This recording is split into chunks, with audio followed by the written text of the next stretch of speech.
Tous les jours, nous utilisons le terme chair. Des fois même appliqué en disant, il est charnel, elle est charnelle. Ça, c'est la chair qui t'a poussé à dire ceci. C'est la chair qui t'a poussé à dire cela. La chair est faible, notre verset préféré, et l'esprit bien disposé. Mais nous ne connaissons pas toujours de l'Ancien Testament au Nouveau Testament qu'est-ce que la Bible dit réellement sur le concept de la chair. Alors, il était important que j'en arrive là, parce que j'ai eu à parler de l'homme, la trinité de l'homme, l'esprit, l'âme et le corps, mais il y a une autre entité dont je n'ai pas parlé. Je n'ai pas parlé, bien évidemment, de la chair. Nous avons tous compris c'est quoi l'esprit, ou bien c'est qui l'esprit, l'âme, le corps. Je suis revenu sur ça plusieurs fois dans différents messages. Mais on n'a jamais compris vraiment ce que veut dire la chair. Parce que la chair, c'est le corps, la chair, c'est l'âme, la chair, c'est la nature humaine. En fait, la chair, c'est quoi? Quand on dit de crucifier la chair, de se dépouiller de la chair, quand on dit la chair est faite, la chair, là, c'est quoi? Si on doit voir l'homme, esprit, âme et corps, où allons-nous situer la chair? Le mot maintenant, chair, c'est le mot en hébreu bassar et en grec c'est le mot sarx. Alors déjà vous devez savoir que généralement les gens confondent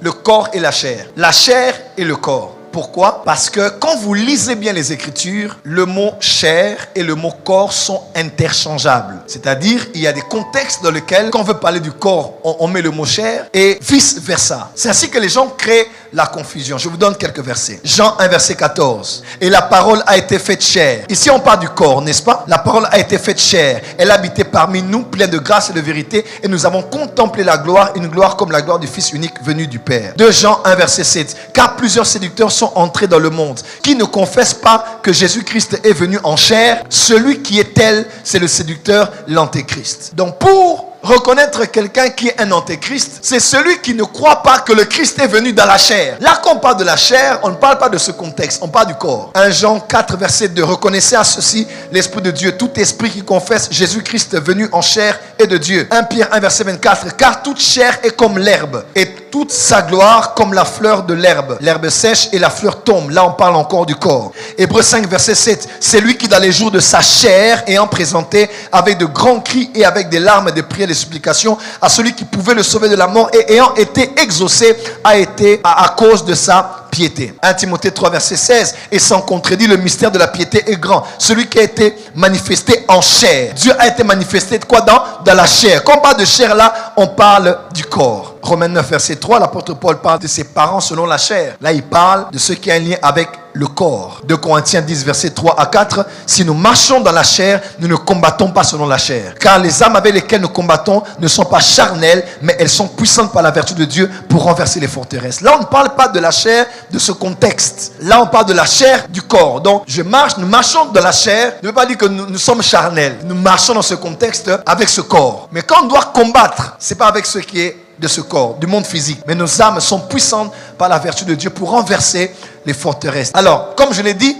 ces mots sont interchangeables. Comme vous allez voir, des fois, on parle de chair, on parle au fait du corps. Des fois, quand on parle aussi du corps, on parle au fait de la chair. On parle au fait de la chair. Parce qu'il y a comme un lien entre les deux. Il y a comme un lien entre les deux. Et je vais vous expliquer par une illustration et on va aller définition par définition. L'esprit, l'âme, le corps et la chair. L'homme était esprit, il avait une âme et un corps. Et je vous ai dit, l'esprit a été insufflé dans le corps et la fusion de l'esprit et du corps ont engendré ce qu'on appelle l'âme. Donc l'âme émane de la connexion entre l'esprit et le corps. Maintenant, lorsque Lucifer, passant par le serpent, a séduit l'homme, je dirais la femme et l'homme qui était à côté, bref l'homme, ils ont vu, Ève a vu que c'était agréable à manger, c'était bien pour donner de l'intelligence. Je n'entre pas là, j'en parlerai peut-être à des serviteurs, ça serait un peu compliqué pour vous. Et la femme a pris, elle a mangé et elle donna à son mari qui était à côté d'elle. Et l'homme et la femme ont péché. Ils ont regardé avec leurs yeux, ils ont pris avec leurs mains, ils ont mangé avec la bouche. C'est entré dans leur être intérieur. Et lorsque l'homme, esprit, âme et corps, a laissé son corps le faire, parce qu'à l'intérieur il avait décidé de le faire ainsi, ce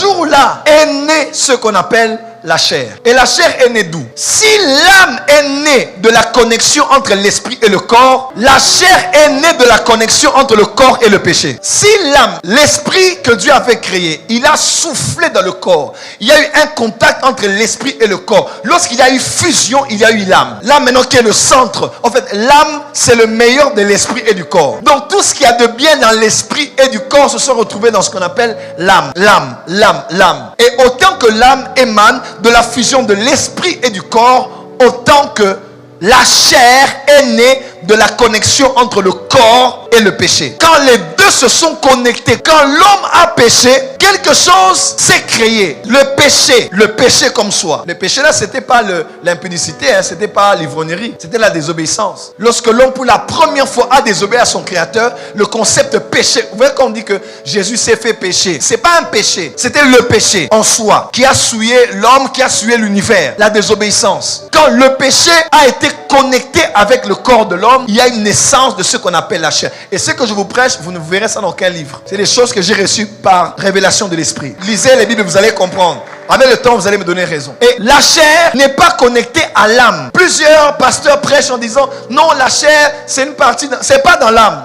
L'âme n'a pas de problème. L'apôtre Paul est clair. Dans Romains 7, c'est clair. Il dit, ça se trouve dans son corps. Ça se trouve dans ses membres. L'âme n'a pas de membres. C'est là que ça se passe. Maintenant, je vais vous expliquer. Quand la chair est née, quand la chair a existé depuis l'époque là, l'homme n'a plus eu sa nature divine. L'homme est devenu charnel. Parce que c'est maintenant la chair qui a pris possession de tout le reste. De Pierre chapitre 1, on dit, nous donc, nous sommes participants de la nature divine. S'il y a une nature divine, il y a aussi une nature adamique. Voilà pourquoi la chair, c'est d'abord la nature adamique. Basiquement parlant, la chair, c'est ce que j'ai expliqué, c'est la résultante de la sommation du corps, de la connexion du corps et du péché. Mais la chair, c'est aussi la nature adamique. Vous allez voir, même David dit, je suis né dans le péché, ma mère m'a conçu dans l'iniquité. Donc, nous sommes déjà tous en Adam nés pécheurs. Pourquoi? Parce que le péché habite en nous. La chair, c'est quoi? La chair, c'est quand le corps et le péché se sont connectés.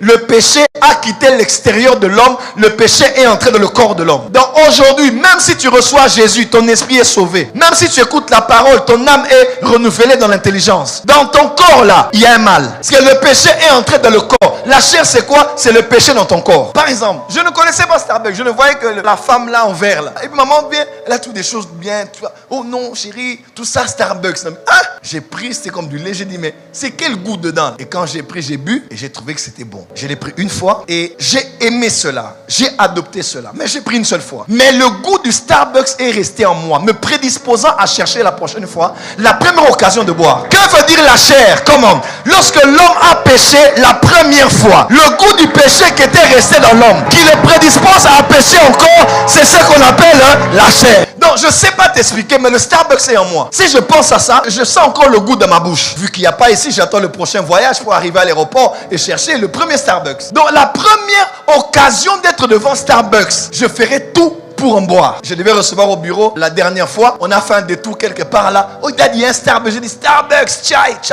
Et j'ai pris. Hier même, tu m'en as fait pratiquement. Elle a essayé de créer à la maison là. Faut toujours créer. Elle a créé à minuit. On était à minuit. Ah, prends Starbucks. Et j'ai pris. Donc, je n'ai pas bu. Mais en moi, dans mon corps, dans mes membres, il y a une prédisposition naturelle à boire à la première occasion Starbucks. Parce que j'aime cela. La chair, c'est quoi? C'est le goût du péché qui est resté dans les membres de l'homme et qui le prédispose toujours à s'attacher au mal, à consommer le mal, à faire le mal, à aller là où le mal est, à rester là où le mal se trouve. Et ça se trouve dans ses membres. La chair, c'est quoi? La chair, c'est l'habilité de péché qu'il y a dans ton corps. Donc l'habilité de péché là, ton âme ne l'a pas. L'habilité de péché, au fait, c'est ton corps qui l'a. Et il s'exprime par ce dernier. Il s'oppose à la volonté de Dieu et à la vie de l'esprit. Et il n'y a rien de bon dans cette entité, dans cette habilité, dans cette dimension du péché en toi. Dans cette prédisposition à pécher, dans ce mal qu'il y a dans ton corps, il n'y a rien de bon là. Le rôle de la chair là, de ce mal en toi, c'est de s'opposer à la volonté de Dieu. Donc si tu laisses la chair là prendre la place, c'est fini. Tout ce que tu feras dans ta vie sera opposé à la volonté de Dieu et sera opposé à la vie de l'esprit. Voilà pourquoi on met toujours l'opposé entre les œuvres de l'esprit et les œuvres de la chair. Elles sont contraires les unes les autres. Pour ne pas que chacun fasse ce qu'il veut. Soit tu vis dans la chair, soit tu vis dans l'esprit. La chair, c'est quoi? La chair, c'est le vieil homme qui tire sa force des 5 sens par nos membres, de notre âme, entre parenthèses, on voit du salut, notre sang et même de l'action démoniaque. Tu as déjà reçu Jésus. La personne là qui était avant que Jésus ne vienne dans ton cœur, cette personne là, aujourd'hui tu es frère Christian, tu es sœur Julie, tu es pasteur Paul, tu es docteur Julien, tu es enfant de Dieu, tu es né de nouveau. Alors l'homme que tu étais avant Christ là, cet homme là, le vieil, maintenant tu es un homme nouveau. On appelle ça la nouvelle naissance. Donc celui que tu étais, celle que tu étais là, c'est ce qu'on appelle le vieil homme. C'est le vieil homme qui tire sa force de quoi? De ton corps par les 5 sens. C'est là que que tout commence d'abord. Première force de la chair. La chair dont je parle, elle tire sa force des 5 sens. Les 5 sens sont la vue, l'ouïe, l'odorat, le toucher et le goût. Donc vu que nous vivons dans le monde, c'est le corps qui te met en contact avec le monde ambiant. L'âme te met en contact avec toi-même. L'esprit te met en contact avec le monde spirituel. Alors, ton corps là est ouvert au monde, à ce que tu vois, à ce que tu entends, à ce que tu goûtes, à ce que tu sens. Et la chair tire sa force parce qu'elle est connectée au corps. Elle va toujours pousser ton corps à suer le reste de ton être. Parce que tu as vu la convoitise des yeux, la convoitise de la chair, l'orgueil de la vie de ce monde. Les 5 sens jouent pour beaucoup. Voilà pourquoi les 5 sens sont un don de Dieu. Mais il ne faut jamais vivre selon les 5 sens. Tu vois comme si tu n'as pas vu. Tu entends comme si tu n'as pas entendu. Tu sens comme si tu n'as pas senti. Tu es à genoux. Tu as mal au genou. Mais tu dis non, je ne vis pas selon la chair. Je ne vis pas selon le corps, selon les 5 sens. Je vis selon l'esprit. Mon corps, tu vas rester là.